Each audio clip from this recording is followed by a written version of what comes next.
When Donald Trump took office, the first thing that he did was try to silence dissent. He sued multiple media companies. Did Biden sue any media companies? No, he didn't. Donald Trump then told James Comey, or said James Comey, Letitia James, how is this? and How Schiff. is this being an authoritarian though?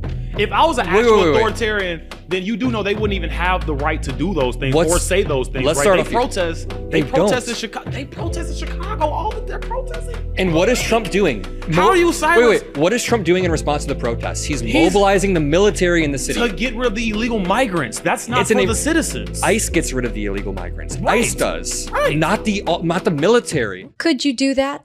Would you do that? Could you sit down with a MAGA supporter, a Trump supporter, and show them the flaws in their logic, show them the flaws in their reasoning? Well, look, that's Adam Mockler there, and he is doing the Lord's work, as I like to say. He is debating Trump supporters and showing them the errors of their ways. And it's the kind of thing that people have lionized Charlie Kirk for.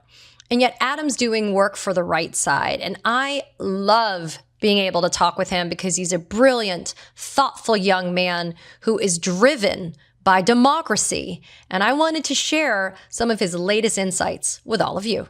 Take a listen. And joining me now is somebody who is like a mentor for me. I know it's kind of shocking, right, Adam, seeing how I'm way older than you. But Adam Mockler, welcome to the Katie Phang News Channel. I get to kind of flip the script a little bit here and get to hang out with you on the hot seat right now. Thank you for having me. Mentor is a big word. I've learned a lot from you as well, so it goes both ways. But this will be a good chat. Well, I love it. And listen, I really wanted to bring you on. We had some huge wins, huge gains on Tuesday. I'm one that doesn't count chickens, though. So grain of salt, we got a lot of work to do. And I want to credit you for what I think is something that I just covered on a solo episode that's about to go up on my channel, which is Abigail Spanberger and Mike Sherrill made inroads in flipping Trump voters, people that had voted for Trump in November of 2024. They had flipped 7% of Trump voters in their results. And part of that is meeting people where they are. And Adam, you are doing that with a skill that I think is unparalleled.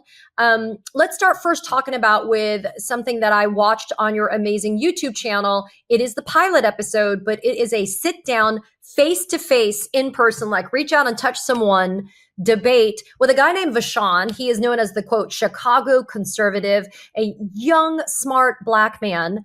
But he's a diehard conservative MAGA guy. And the way that the format is each person, you and the person with whom you're debating, you get to raise one claim, and then 30 minutes are spent to be able to talk about that claim. You call it a debate, but I got to ask you, Adam, do you really think that people on the other side are listening?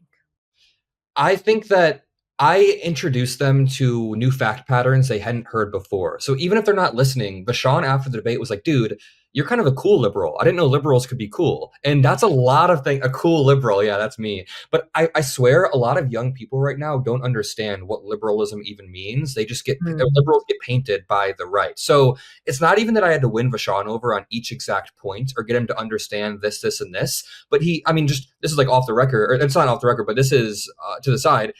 Obviously we're on the record, but he texted me a few days ago and he was like, dude, I've been watching your content and you are one of the cool liberals. So he basically, after we made the episode, he's been watching some of my content, being introduced to fact patterns that he hadn't heard otherwise. And the goal isn't to convert him to some liberal, but if I could moderate him a bit, or at least have him understand what liberals think. He thought that I'm pretty sure this guy thought that liberals like crime, or that liberals want more. It's like, no. We don't like crime. We just don't like the mechanisms in which Trump is fighting crime, which is the National Guard. Yeah. And, being in Chicago, which I consider to be ground zero now of a lot of the atrocities that are being perpetrated by this administration, especially under the guise of immigration enforcement, and especially somebody who is from a community of color, you would think that he would be receptive to what you have to say. But I find it to be intriguing. So the goal is never to convert. Is that right, Adam? The goal is more to maybe open up pathways to listen better? I would love to convert. We had a clip where I was talking to some Trump voter and he says, let's stop funding Ukraine. Let's only keep America first. Let's put America first. And I said, listen, funding Ukraine is how we put America first. When we fund Ukraine, we're sending old stockpiled equipment. This was like a year ago. And in return, we get to protect an ally, the breadbasket of the world. We get to stop Russia in their tracks and make sure that sovereignty is respected worldwide. And by the end of this, he was like, wait a minute. it helps our economy. And I was like, yeah, like it helps our economy when we're helping Ukraine. And he very, very quickly realized I could get behind that actually. So in that case, I was able to convert him. That's one of my most viral clips. But not every time you're going to be able to convert people. Some of it is a game for the audience. This is something that Charlie Kirk was good at. I mean, he built a big infrastructure, and part of that was relentlessly clipping up his debate points. And I always say, for every one clip of Charlie Kirk saying that MLK Jr. was a terrible guy, we should have 5 clips of us talking about basic Black American history, that redlining existed, that this existed. But liberals are ceding that ground because we don't have the clipping infrastructure. So my philosophy right now is that if I can get in these spaces, like the CNN debates that I do, the onstage debates that I do, and if I can clip those up, we can have at least liberal talking points that are palatable, that are digestible at a time when it feels like our party isn't doing too well. So that clipping infrastructure is really important. But I was getting kind of sick of just, waiting for the next opportunity, waiting for the next one. So I thought, let's start our own show. Let's start our own format where we have control, where we can bring people in and clip it up. And now this gives us just a level of repetition in our debates that no one else, other than maybe Charlie Kirk had. Charlie Kirk had 10,000 unique clips of him debating on college campuses. We need our version of that. But we talk about Black American history rather than MLK being bad. Which is so absurd. So I want to make sure this is very clear to the viewers, right? Because I want them to appreciate what you're proposing here and what you're actually doing, not just thinking about it, but you're actually implementing and executing. It's not only quantity so that we can flood the zone, which I admit the quote far right media ecosystem has done us in really badly so far, and we got a lot to catch up on. But it's also substance. It's not just let me flood the zone with bullshit, Steve Bannon style. It's let me make sure that I'm creating quantity that has quality, because it's actually making sure that the messaging is going to stick. Exactly. Making sure that we are introducing, I keep using this term, introducing fact patterns to people that otherwise haven't heard them. A lot of the country that is sucked up in the Fox News hole, it's not like these are inherently bad people who are evil. Like, obviously not. These are just people who need to be introduced to other fact patterns. I have people in my audience who said they used to watch Fox News a bunch until they saw one of my short form clips, and then they started watching my content. And that's very common. I'm sure it's happened with you. It's happened with Midas many, many times. So it's really important that we're getting out there and have quality information. But yeah, quantity does matter too. Really quickly, there's this algorithmic theory that I have where it's like the pipeline to volume theory. And right-wingers have created these effective pipelines for young men and young women to get sucked down. So say you're a young dude and you have dating problems. A lot of young dudes have dating problems. It'll suck you down the Andrew Tate pipeline. Say you just want to work out. It sucks you down the RFK Jr. Sorry, I was talking about. It sucks you down the RFK Jr. pipeline. Say that you're a young mother who just had a baby. There's this new like anti-vaccine pipeline that young mothers are getting sucked down online. The whole MAGA. Yeah, that's a whole MAGA thing. Yeah. Say you're anti-APAC, then you'll get which is fine. You'll get Nick Fuentes clips. It pulls you down these pipelines. Then it hits you with volume. How many clips can we get out there of people debating this? And we just don't have that dueling infrastructure. So yeah, just to go back, we need quality arguments, but we need a high quantity of these clips. So, without giving away the secret sauce at all, how are you preparing for these things though? Like, how do you prepare to go in for, listen, some of them are going to be on your own terms, like the structure, the infrastructure that you're creating, Adam. But what about when you go to that amazing, and I thought you kicked amazing ass, the News Nation town hall that you did? You're on a stage, you got Chris Cuomo moderating, and then, that guy from Charlie Kirk's show, and I want to make sure I attribute this right, Andrew Colvett, who, by the way, is now actually like doing Charlie Kirk's show. He's not just producing Charlie Kirk's show, he's actually doing it in that kind of driver's seat. But how are you prepping for this? Because it runs the gamut when it comes to topics. Yeah, so it depends. The Turning Point debate, or the debate that I had on stage, we didn't even know the topics until like 20 minutes before. And then they told us it's about political violence. But I have a policy advisor. His name is Micah Irfan. Shout out to him. He's great. He's a law student who got like a perfect on his LSAT. Super smart guy.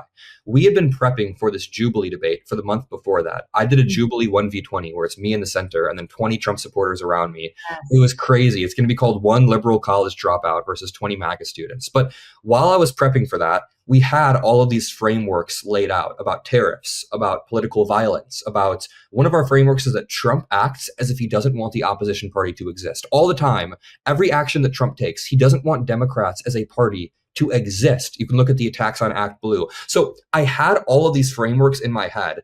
And then when we went on stage, it's just about executing, I guess.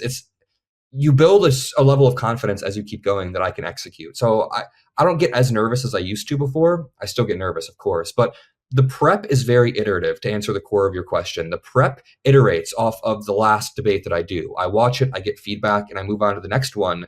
A lot of the prep is done in my daily videos that I do. And then a lot of the prep is done with Micah, my policy guy, where we will oftentimes have like a brief that we run through, and he'll give me the points that he thinks the conservatives will make, and then I'll try to, rebut. And a lot of times the first iteration of the debate is pretty weak. Like when I'm on the phone with him and he's like, oh, this person's going to say this. My response is usually not the best. And he's like, wait a minute, let's refine this a bit. Let's get this where it needs to be. And by the time I'm doing the debate, it's usually a lot cleaner. Adam, and forgive me for posing the question this way, because the offense is not intended, but you're a young white male, and you are the least threatening, I think, to approach and broach and have these conversations with MAGA. They're not really going to be inclined to listen to 50-year-old Korean female Katie Phang, right? But young white male Adam Mockler, yes. And again, that wasn't meant to be an insult. Oh, no, I get what you're saying, yeah. How do we build an army, Adam, of Adam Mocklers? How do we build an army? I'm going to use the word an army of young Adam Mocklers who can go forth and prosper and can go out and do what you're doing, which is you are seeking the debates. You are seeking the opportunity to make other people on the other side understand how inherently flawed their reasoning is. Yeah, it's not even about creating a bunch of young Adam Mocklers. I think that, first of all, I think that you are listened to a lot, and people on the other side will listen to you, but you're right that there is an advantage when I go to the MAGA rallies because I disarm people due to the way I look. I always used to talk about this with my crew. We were like, if a black liberal tried to go into these rallies the same way, they would not listen. I am able to disarm people because I'm a young white dude and because I've got a little bit of a baby face. So a lot of the Trump rallies that I used to go to, I think these Trump supporters would look at me like their grandson. They'd be like, oh, I have a grandson just like this. I'll listen to what he has to say. And then we'd have these good conversations. But I think beyond building an army of like Adam Mocklers or whatever, I think it's a few things. We need the clipping infrastructure, which we're working on our side. But even if you're not somebody who engages in politics online, I think we need people who in their day-to-day lives are advocating for liberal ideals in palatable ways. And I guess to expand on that, I feel like we've almost lost a lot of clarity in our party over the past maybe 5 years or so. Like there were a few years where Trump was running the message on immigration in America. Trump had this very clear message on immigration. It was dark, it was terrible, but he had a clear message. Biden almost left a vacuum for a few years without that strong of a message, which I would argue. And Obama had a great message on immigration. He had a great message. The Democrats have kind of lost the ability to take firm stances on things.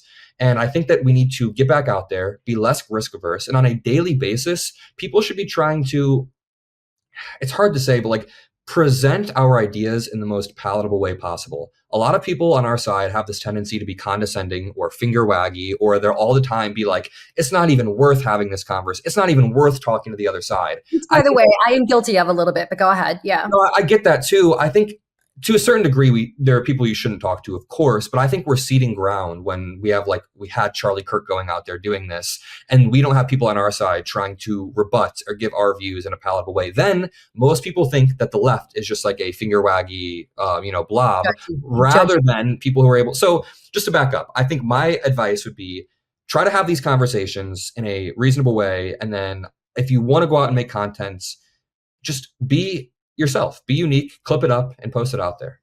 Well, listen, just before I get to my next kind of question to you, when I was at No Kings Day 2.0 in Miami, there was this guy, a MAGA guy with his MAGA hat, riding his bicycle. He's from Cuba. And I spoke to him in Spanish. And I explored with him, why are you here? And he was like, because it's my First Amendment right to be here. And I'm like, well, what about all the other people that are here? And I asked him, he was a long haul truck driver. So we talked about tariffs and we talked about the economy and he supported Ukraine, right? It's like everything you would think that made it sound, and it was non-confrontational. It was very much just back and forth. And in the end, he and I shook hands. And of course, Adam, I said, if you had to vote for anybody right now, who would it be? He's like, Trump. I mean, look, maybe, just maybe, I planted a little kernel of doubt in his head about it because I was, exploring communism, him being from Cuba and all this other stuff. Debt from credit cards is not an accident. It's actually a system designed to keep Americans down. The banks are profiting. The creditors are winning. But who's losing? Oh, the families. Because with every one of those horrible calls, with every fee, whatever, for every high interest trap that exists, that's just proof positive that the game is rigged. But people, it doesn't have to be this way. PDS debt has already helped hundreds of thousands of people get out of debt faster. They've helped them cut that debt, end those calls, and get the money back where it belongs, in Americans' pockets and not in the banks. So whether you're struggling with credit cards, with medical debt, with personal loans, PDS debt is here to go beyond just the numbers. They help you craft a unique, personalized plan that is custom to you and your needs. And there's no minimum credit score required. They're just here to help you save more, to cut your debt faster, and to get the money back where it belongs, in your pocket. PDS debt boasts, are you ready? A+ rating with the Better Business Bureau. Thousands of 5-star reviews on Google and a 5-star status review on Trustpilot. Why? Because PDS debt has already helped hundreds of thousands of people get out of debt. If I needed a product like this, I would use PDS debt. So what are you waiting for? Right? It's your money. It's your future. Why are you going to let the system figure it out for you? Just go and get a free assessment. You're less than 30 seconds away from it. Just go and get the free assessment with pdsdebt.com/Phang. That's Phang. pdsdebt.com/Phang. And just in case you didn't get it, pdsdebt.com/Phang. And get that help you need. But I see your point as well. Take it and look, and I don't want to be doom and gloom about this because Tuesday, as we started our conversation in this episode, Abigail Spanberger and Mikey Sherrill made huge inroads with non-college educated white voters. Not only did we bring back Hispanic voters into the fold by a large part, but we converted Trump supporters, and we also included non-college educated white voters, which I think are kind of like unicorns for the Democrats these days, yeah. Right? But what you're doing is you're going to where the conflict is, but in a way that is inviting people to be a part of the discourse. Kind of like what people say Charlie Kirk did. I'm over the lionization of the guy. I have a very distinct opinion about what I thought about Charlie Kirk. But the thing that people seem to say about him, which I think you're emulating, Adam, is you are willing to go where the debate is. You are willing to be there where the conflict is, and you're not scared to do it. Just to be 100% candid, I think liberals have ceded this ground for the past few years. There's a few people out there who do debate a lot, and I can name Mehdi Hassan, a few other early.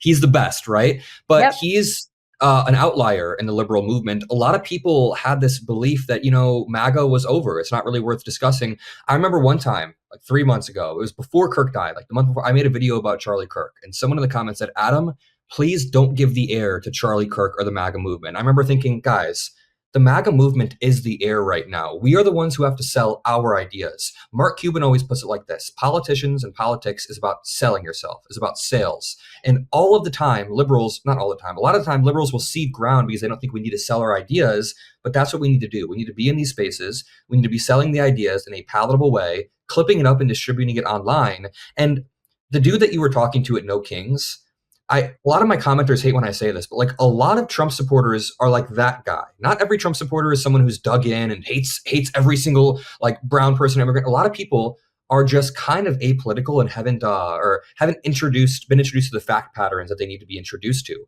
So if Democrats can be out there getting cool clips, introducing people to these fact patterns, I mean, I don't know if anyone had ever like distilled. I had this whole thing that I did on stage with Andrew Colvett where I went through Trump's entire entrance into politics from my point of view as a young dude. I'm like, listen, when I was 11 years old, I saw him making fun of Obama's birth certificate. And then he did this.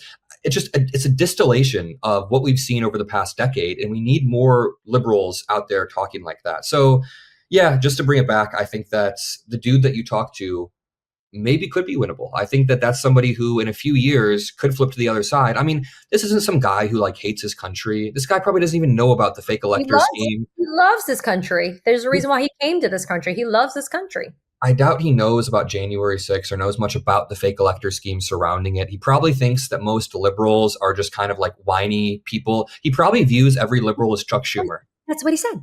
He actually said that Democrats are worse than Chinese and the Russians because he says we do not appreciate what we have. Isn't that interesting? Kind of like the whiny you just said, right? He's like, Democrats don't appreciate. They're always complaining. They don't appreciate what they have. It's interesting. What he thinks is not true. But to be fair, no, I know. I'm just saying. I know. I'm saying to be fair, if I were a dude that was, I don't know how old he was, but I always think about this. If I were a 23-year-old dude like me, who was, but I was apolitical, right? I had no takes on politics. I didn't really interact with it much. I am grateful and I'm blessed to have grown up in a family where we talk politics, but there are so many people who are apolitical. Yeah. If I were apolitical, I would view the liberals as pretty damn lame and whiny. I would think that there's just not good representation right now. I mean, we have Gavin Newsom, who's cool, but most 23-year-olds probably see videos of people on college campuses being insufferable or see Chuck Schumer out there doing a dance and they're like, what the hell is going on here? Well, that's a Trump dance you just did, but keep on going. Yeah, that's not a Chuck Schumer dance, but you get the point that I'm making. You get the point that if that guy talked to more liberals that were chill, I think that it would go. Like if that guy's interaction over 1 week was with Mehdi Hassan for a lunch, and then the next day he had breakfast with me, and then he did some law lessons with you on Wednesday, I think this guy would be pretty malleable. I don't know. Well, look, I mean, it is no secret that we need to be building up what I think is a pretty anemic, quote, far left or left-leaning media ecosystem. That is something that has been a dominating just influence and energy for the Republicans, MAGA, and I'm not talking just the Joe Rogans, the Theo Vaughns, the Andrew Schultzes. I mean, like those guys are actually relatively towards the center, all things considered when it comes. Yeah. I'm talking about the power of the Charlie Kirks, the Nick Fuenteses, the Candace Owens, right? The Megyn Kellys. Like these are people that have incredible amounts of influence. I guess I have to ask you, Adam, knowing these ecosystems so well as you do you think there is an heir apparent to the Charlie Kirk throne? No. Okay, this is going to get really like dark for a second because here are my thoughts. Here's where it's going. Charlie Kirk dying left a vacuum on the right, and there is no immediate heir of somebody who can go and mobilize voters, go and do these debates. But where a lot of the audience is going is towards Nick Fuentes. Nick Fuentes has seen an unprecedented rise in popularity and a mainstreaming. Parker Carlson just platformed his ass the other day. Exactly. And it's not slowing down. Like I'm being dead serious right now. Nick Fuentes, I think, will be a huge player over the next 5 years plus. And his ideology is moderating. He's trying to moderate his ideology when out in public so that people don't understand. Genius, though. Yeah. And then he just made a video the other day. I keep up with a lot of his content because this is really important stuff. He made a video the other day where he was saying, okay, phase 1 is complete. We have mainstreamed our ideas, but now it's time for phase 2. He says, I want all of my Groyper fans to start infiltrating not only universities, but I want them to start infiltrating conservative movements, the Heritage Foundation. He says, you guys should be at law firms. He says the Groypers should be everywhere. That's his fan base, like the far right Groypers. So he's telling them they should hide their true beliefs in order to infiltrate these institutions so that someday there's a Groyper takeover of like 40 to 50% of people in these institutions. Now, that sounds far-fetched until you think that just last month we had that young Republican group chat where they were praising Hitler in gas chambers. And that was 2025 group chat, by the way, people, January to August. Yeah, I covered that here. It was outrageous. Exactly. And by young Republicans, that's the name of the group, but they were actually 30s, some of them late 30s. So the point here is the young label was a total red herring. They were not children. Yes. So I don't mean to go too far off of your original question, but this does loop in because the heir apparent is something that is much, much darker and much, much more serious. And Nick Fuentes is currently trying to gain leverage over the Republican Party in the same way that Trump did back in 2016. If Nick Fuentes can gain leverage by, like, I don't know, he said in a clip that if JD Vance doesn't denounce Israel and like denounce the Jews, he will send his groypers to every single JD Vance town hall in Iowa and just like nuke his primary campaign. So he's trying to gain leverage over the party in the same way that Kirk did, but in a little bit more of a blunt way. Now, maybe he fizzles out. Maybe in 6 months, we don't know who he is. But I think this is a very serious thing that Democrats need to be paying attention to. And just to like loop everything we've talked about back into this, what Nick Fuentes has done is had explosive talking points. By explosive, I mean racist, Nazi talking points. But in the sense of the algorithm, they explode through the algorithm is what I mean. And then he has a clipping infrastructure of hundreds of people that are clipping him up all the time. And now I see my apolitical friends from high school, people who legit didn't pay attention to politics, liking his reels. Because the harsh reality is Nick Fuentes is a charismatic, funny person on camera. And this is, I'm just saying that he is. And that allows his ideology to break through. That's the threat that we all need to be focusing on ASAP. It did take a dark turn, but a necessary turn, Adam, because these are the types of conversations we need to be having where we actually acknowledge the gravity of the power and the influence of what is happening in that media ecosystem. And to elevate somebody like Nick Fuentes is more of a threat, I think, to American democracy than people want to give credit for. So I appreciate your sincerity about the way that you're assessing this, because that's the reason why I asked you of all people. I know that you know the players and you understand what's at stake at the same time. Adam Mockler, I know you're off to go kick some ass, making us proud. You are a gem. You are truly a gem. I'm proud to be a part of the Midas Network with you as well, my friend, but you independently are standing on your own. So Adam, thanks for being here, and let people know where they can find you, although you are killing it, but where can people find you? Yeah, Adam Mockler on YouTube, Instagram, Twitter, wherever you are, we have an account named Adam Mockler that we're always posting on. But thank you for the kind words. I'm glad we're part of the same network as well. And I have a feeling over the next year, over the next few years, we're going to do a lot of good collaborations, learn a lot from each other. I have a lot to learn from you. So this will be great. Incredible. And by the way, I'm waiting for my Mockler Media swag so that I can walk around and let people know I'm a part of the Mockler media empire. But Adam Mockler, thanks for being here at the Katie Phang News Channel. It's good to see you. Thank you. Bye, my friend. Katie Phang here. We launched the Katie Phang News Channel in partnership with the Midas Touch Network so we could bring you the latest in legal and political news. Straight, no chaser. So if you're a fellow truth teller, hit that subscribe button and share the word about this channel so we can build a high information America together.